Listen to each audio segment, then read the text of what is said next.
Hello, and welcome to the Chest Journal's Editor Highlights podcast. Each month, Chest Editor-in-Chief Dr. Peter Mazzone highlights key articles from the current issue of the journal to help clinicians stay informed about new research in the fields of pulmonary, critical care, and sleep medicine. To introduce this month's episode, here is Dr. Peter Mazzone. Thank you for tuning in to the Editor's Highlight podcast for the August 2025 issue of the journal Chest. We have a great lineup of diverse content in this month's issue. Over the next 15 minutes or so, I'll provide a brief overview of key manuscripts published in each of our content areas. We'll start with our asthma content area. Asthma exacerbation risk prediction is important in severe asthma management. In this issue, Yadav and colleagues developed a Bayesian network analysis using relevant predictors and categories that included demographics, lung function, inflammation biomarkers, healthcare utilization, medications, exacerbation history, and comorbidities. The network analysis was applied to 6,814 biologic-naive severe asthma patients from the Severe Asthma Registry. The study was designed to determine how the interplays of clinically relevant predictors lead to severe exacerbations in patients with severe asthma. They found that blood eosinophil count, fractional exhaled nitric oxide level, and the percent predicted FEV1 directly influenced the transition between prior and future exacerbations. Chronic rhinosinusitis indirectly affected the transition, and macrolide use independently affected the history of exacerbations. The model discrimination was moderate.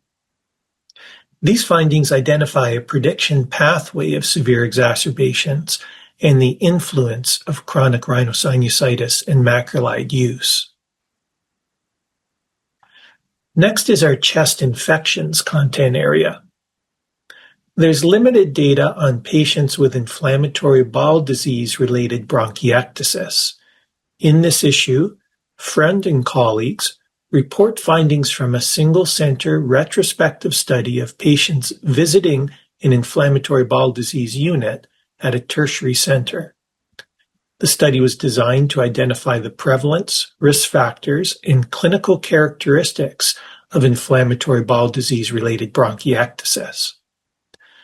254 of 1,637 patients with IBD had a prior chest CT scan. 30, or 1.8% of the entire cohort, had bronchiectasis, with an estimated overall prevalence of inflammatory bowel disease-related bronchiectasis of 5.2%. Ulcerative colitis, prior IBD-related surgery, and the presence of extraintestinal manifestations of IBD were risk factors for IBD-related bronchiectasis. Despite symptoms, many patients did not see a pulmonologist nor receive bronchiectasis-related therapy. Clinical characteristics and outcomes were similar to patients with non-IBD-related bronchiectasis. These findings show a relatively high prevalence of IBD-related bronchiectasis and an opportunity for more timely referral and treatment. Our COPD content area is next. Menthol inhalation lowers dyspnea ratings during loaded breathing in people with COPD. In this issue, Schaefer and colleagues report findings from a trial of 20 people with COPD who completed 2 constant load cycle exercise tests to exhaustion, randomized to have menthol or placebo added to the breathing circuit. The study was designed to determine whether menthol inhalation is able to alleviate exertional dyspnea in COPD.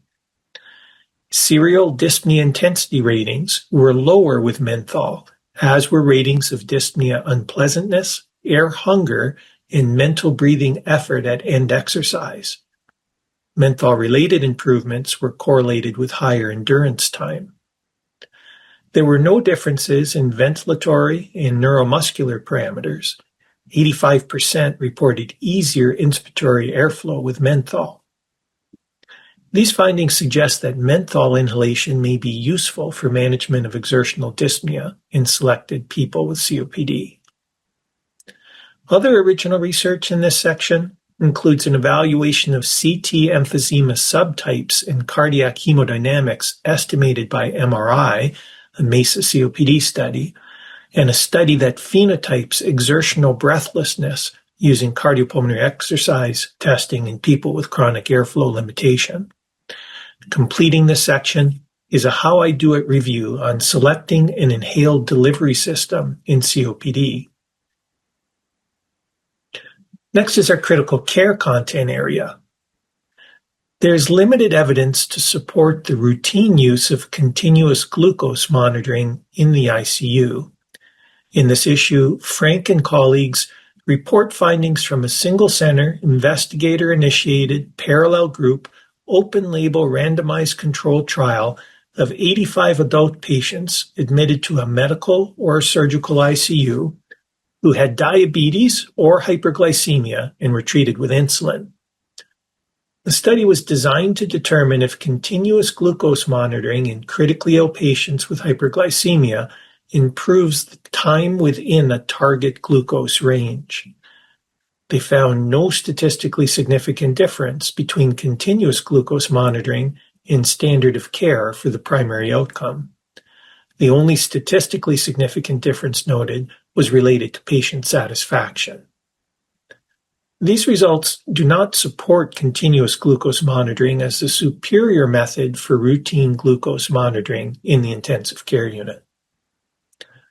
Also in this section is a randomized trial of Normasol R versus lactated ringers in the critically ill, and a research letter on the epidemiology of ICU use in people with sickle cell disease in New York State. Completing this section is a special features article on vascular disturbances of the skin in critically ill patients. On to our diffuse lung disease content area. Quality of life is poorly correlated with conventional spirometric lung function in people with sarcoidosis. In this issue, Tumpanakis and colleagues evaluate quality of life and lung function in 62 patients with pulmonary sarcoidosis in order to determine the relationship of a quality of life measure with comprehensive lung function assessment using oscillometry. Oscillometric indices that describe peripheral lung dysfunction showed significant associations with the St. George's Respiratory Questionnaire score. The FVC percent predicted, RV to TLC ratio, and exhaled nitric oxide levels were at most weakly correlated to the St. George's Respiratory Questionnaire score. Measures of the elastic properties of the lung predicted an impaired quality of life even in those with normal spirometry patterns. Peripheral airway function parameters, NX5, formed independent clusters in hierarchical clustering. These findings indicate that parameters of peripheral airway dysfunction correlate more strongly to quality of life than spirometry measures in people with sarcoidosis. Also in this section is an evaluation of the relationship between changes in lung function and mortality risk in people with IPF, and a chest review on post-operative lung transplant considerations in the older recipient. Next is our education and clinical practice content area. Little is known about the impact of abortion bans on specialties other than obstetrics and gynecology. In this issue, Hauschild and colleagues report findings from semi-structured interviews with 29 pulmonary and critical care medicine physicians analyzed with an abductive approach to determine how abortion bans have impacted the clinical practice, well-being, and careers of pulmonary critical care medicine physicians. The impacts that physicians describe for patients and physicians include restricted and delayed treatment, moral distress, and impacts to training. Variable and vague institutional guidance was provided for physicians. concerns about disparate impacts across social groups were commonly noted. Novel forms of harm mitigation and increased political activism were identified. These findings show that abortion bans are impacting patients and physicians in medical specialties outside of obstetrics and gynecology. Completing this section is a cohort study that evaluated spirometry abnormalities and immune dysfunction among adolescents with and without HIV in Kenya. Our pulmonary vascular content area is next. It is unclear whether main pulmonary artery enlargement offers additional prognostic value to validated risk scores. In this issue, Cao and colleagues report findings from a retrospective review of 351 people with pulmonary arterial hypertension, designed to determine if mean pulmonary artery diameter is prognostic in pulmonary arterial hypertension, independent of existing risk scores. Mean pulmonary artery diameter was a predictor of primary events that included the composite of death, lung transplant, and right-sided heart failure hospitalization. The hazard ratio was 1.06 per additional millimeter. Mean pulmonary artery diameter remained an independent predictor after adjustment for 3 risk scores and their individual components.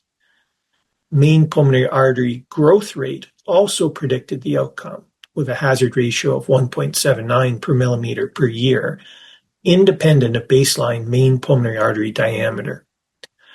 Using the mean pulmonary artery diameter in addition to the REVEAL 2.0 score resulted in risk reclassification in 23% of patients. These findings indicate that the mean pulmonary artery diameter is a significant independent predictor of adverse clinical events in people with pulmonary arterial hypertension. Also in this section are 2 additional original research studies. The first evaluating whether characteristic pulmonary impedance with exercise can detect abnormal pulmonary vascular response and uncoupling in pulmonary hypertension in individuals with heart failure with preserved ejection fraction. And the second was designed to determine whether echocardiographic parameters can enhance risk prediction scores in people with pulmonary arterial hypertension. Next is our sleep content area. Recent advances in artificial intelligence have enabled obstructive sleep apnea detection using breathing sound recordings. In this issue, Tan and colleagues report findings from a Bayesian bivariate meta-analysis and meta-regression of 16 studies that included 41 different models trained on 4,864 participants and tested on 2,370. The study was designed to assess the diagnostic accuracy of machine listening for obstructive sleep apnea. Machine listening achieved a pooled sensitivity of 90.3%, a specificity of 86.7%, a diagnostic odds ratio of 60.8, and positive and negative likelihood ratios of 6.78 and 0.113, respectively.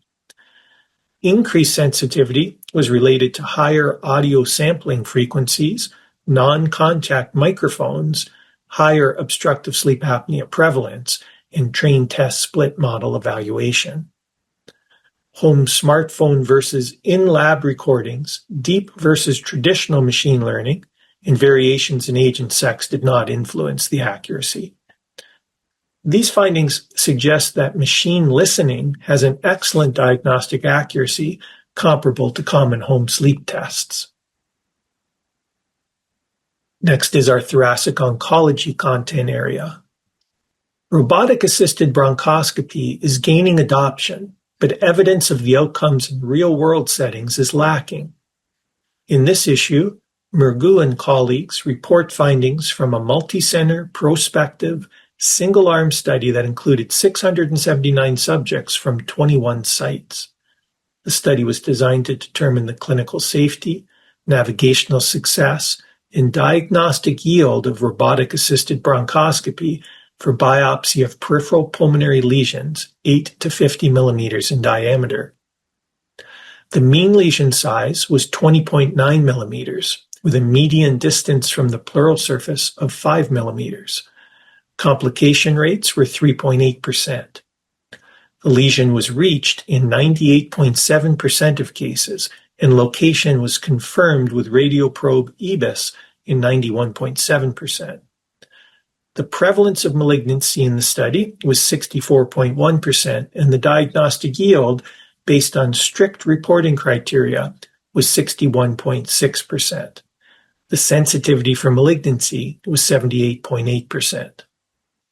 These findings suggest that robotic-assisted bronchoscopy-guided sampling of peripheral pulmonary lesions is safe and has a diagnostic yield that compares favorably to non-robotic bronchoscopy reports. Also in this section is an original research article that evaluates the impact of clinically significant pleural effusions on survival of U.S. veterans with cancer, congestive heart failure, and pneumonia, and a research letter that reports on factors associated with no-show rates for lung cancer screening CT appointments. I encourage you to read our commentary series, where you will find 2 reports from our Statistical Techniques for Clinical Researchers series, and our Humanities series, where you will find an exhalations piece titled The Invitation to the Symphony. Finally, please review our case series publications for the month, which provide novel and educational cases to help improve your clinical skills. I hope that you enjoy reading all of the high-quality content available in this month's issue of Chest. As always, I'm grateful to the authors of this work, the reviewers who volunteered their time to improve the quality of these manuscripts, and to our editorial board for guiding everything that we do. Until next month, I hope that you enjoy the August issue. Thanks for listening to the Chest Journal's Editor Highlights podcast. You can find the articles mentioned in this podcast and more on chestjournal.org. And if you're looking for more context and commentary on articles in the current issue, please check out the original Chest Journal podcast, which features in-depth discussions with the authors themselves. We'll be back again with more Editor's Highlights next month.